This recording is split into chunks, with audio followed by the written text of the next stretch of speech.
Hello, welcome to my channel. I thought I'd show you how I paint blackberries and their blossom, which is really like a little rose. Blackberries always bring back memories of childhood. We used to go and pick blackberries. My mother would make blackberry jam, and that was always a special treat for us. So I did a little sketch to help me understand how the final painting would look and where all the brambles would be. I did not transfer it to paper. I put it beside the paper I was going to paint on as a guide, just as a little guideline to keep me on track. I'm using 140-pound watercolor paper and acrylic paints. I'm using titanium white, primary yellow, raw sienna, raw umber, French ultramarine blue, sap green, and alizarin crimson. That's my basic palette and the one I usually set out. I do add other colors from time to time, but today these are sufficient.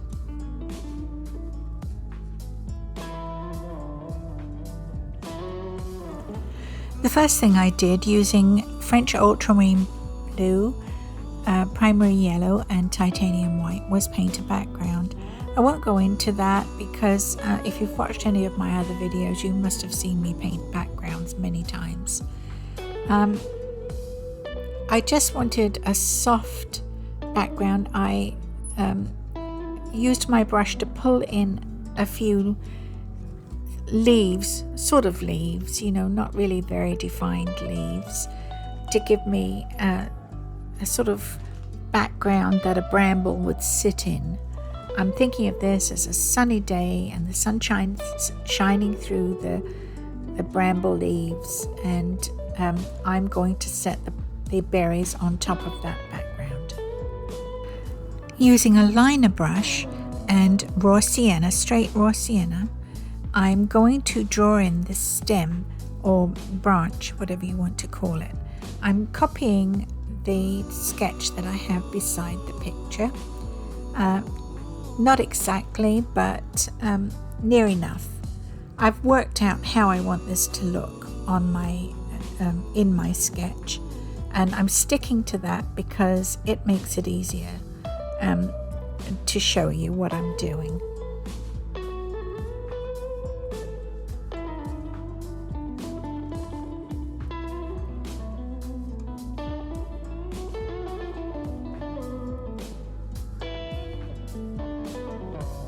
Some of these little extra stems will have berries on, or maybe roses, or almost certainly leaves at least.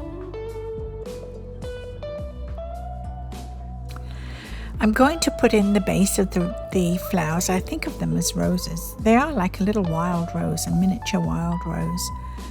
I'm using alizarin crimson to put that center in, and then I'll mix a paler pink to put in the petals. And if I were using water mixable oils, the alizarin would be dragged into the petal, and that gives a lovely effect. But this alizarin crimson, being acrylic, is almost dry when I put it on, so I have to mix that pale pink. I can't just use straight titanium white. I pull in the petals from the outside edge in toward the center, and the petals that are closest, that we do not see the entire petal, I'm using a sideways swipe to indicate that. I like to paint in odd numbers. I think it's more charming to the eye, although there's probably a rule about it that I know nothing about. So I'm going to put in 3 little flowers.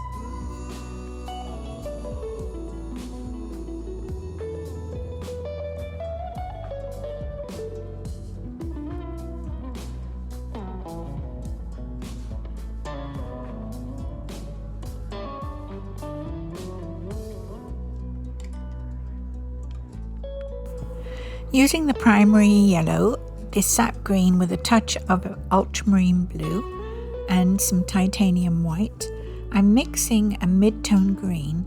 I'm going to put in my leaves, and I'll do it in sets of 3. when you look at a rose bush, its leaves are all in groups of 3, and I don't know about blackberries, so I'm going to guess and say it's a type of rose bramble, and I'm going to put the leaves into sets of 3. And I indicate the groups with one pull of the brush. This is not the finished leaf, this is where the leaf is going to be.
So now we have an indication of where the leaves are going to be. This is not the finished leaf, I'll be doing more work on that.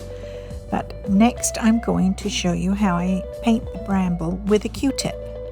I mix up French ultramarine blue with a little bit of raw umber in it, and I get a kind of quite a thick amount of paint on there, and I dot in 5 or 6 close together. I put in a central point and then I dot around that point to give me a round berry.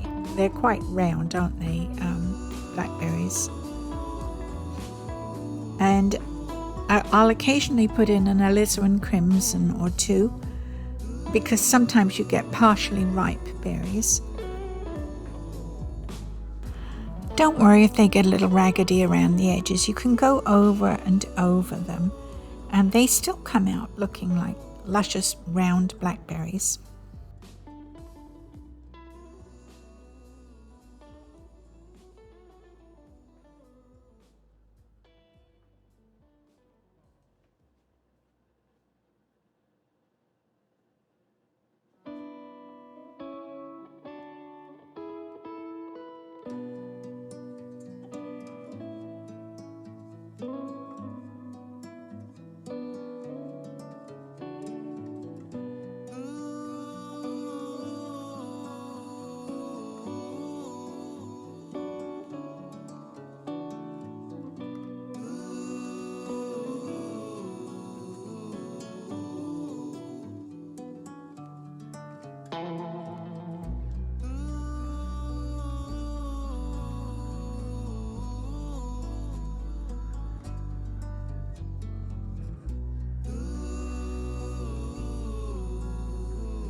I've decided that the light is coming from the left of the picture. I think the background looks a little paler on that side, though I'm not really sure about this, to be honest. And I've mixed up a dark green with French ultramarine blue, sap green, and I'm going to put in the shadow side of the leaves. Some will be more in shadow than others. And then afterward, I will put in the pale highlighted side of the leaves.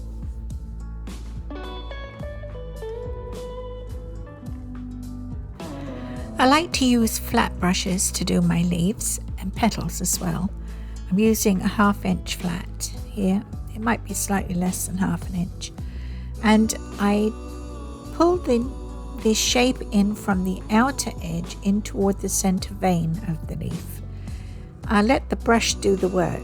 It gives me a good, I think of bramble leaves as sort of a rose type leaf. They're very much like roses in my opinion. And so is the leaf. It has that sort of jagged edge, and I let the brush do that.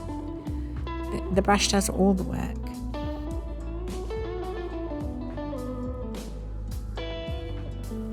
I apologize for not getting my palette in the picture.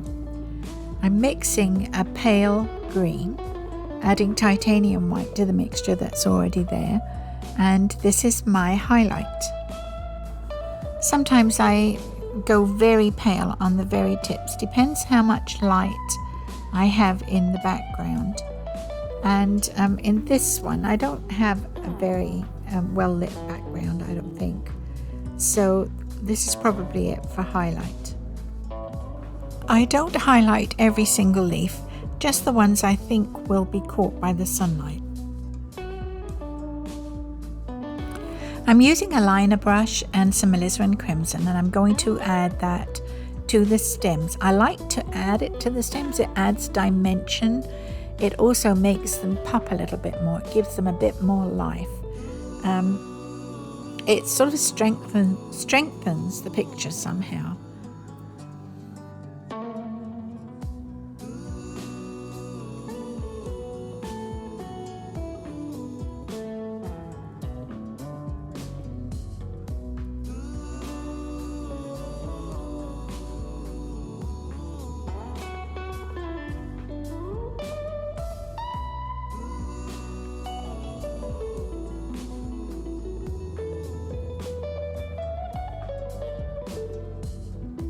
I put these stems that are leafless in, and the ones that sort of twirl around a little bit. It just adds a little charm to the picture, I think. I might have overdone it with this one because I've put in 2, but I think it adds something.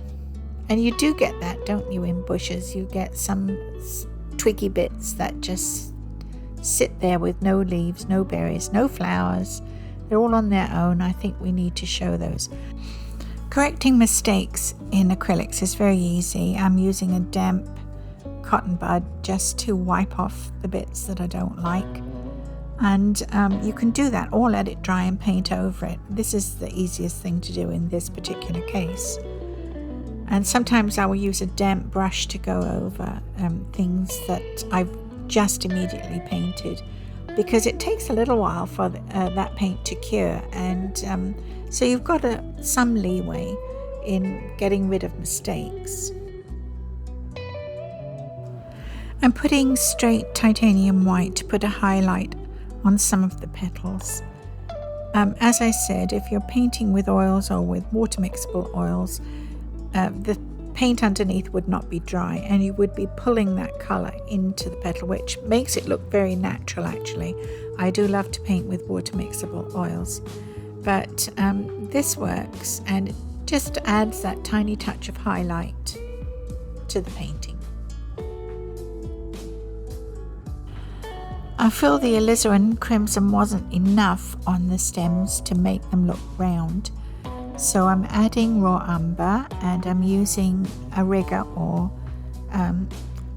liner brush. It was called a rigger, I think, because that was what they used to do the rigging in sailboat paintings in the old days. I think that's where that name comes from.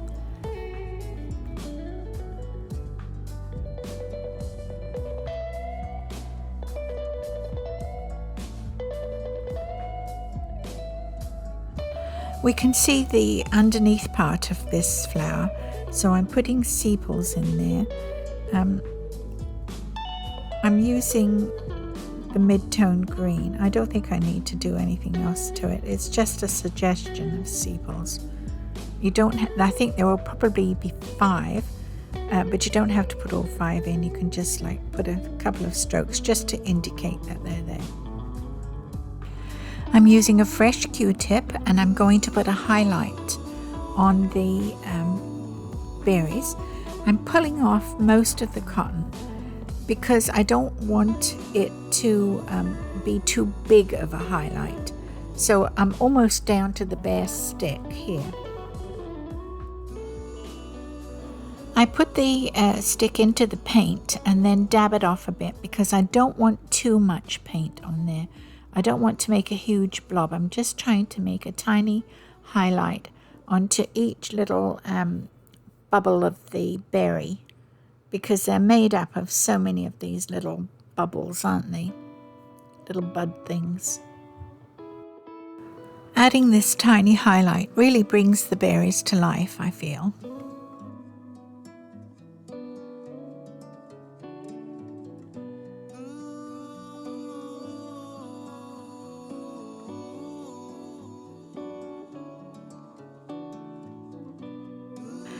I'm using paint markers to put in some fine details like the thorns. I still didn't look up what shape those thorns would be, but I'm putting in ones that I usually put in on, I'm using paint markers to put in the prickly thorns. I quite often do that if I've got really fine detailed work. I find it hard to get that detail with a brush unless I'm using a liner, but sometimes those are just too long and bend in the wrong places when I'm trying to put in a detail. So I find a paint marker does the trick. I don't put in a lot of thorns, just where the stem looks a little bare, and I alternate them from side to side. And like I say, just where it needs something extra, where it looks a little too sort of ordinary and bare. I think the painting turned out quite nicely, just a little sketch, and the berries look juicy and the blossom looks sort of rose-like, very pretty, and I'm quite pleased with the whole thing. I hope you enjoyed the video. If you did, please give me a like, share and subscribe. That helps my channel grow, and I'd really appreciate it if you could find time to do that. Thank you very much for watching, and I'll see you next time.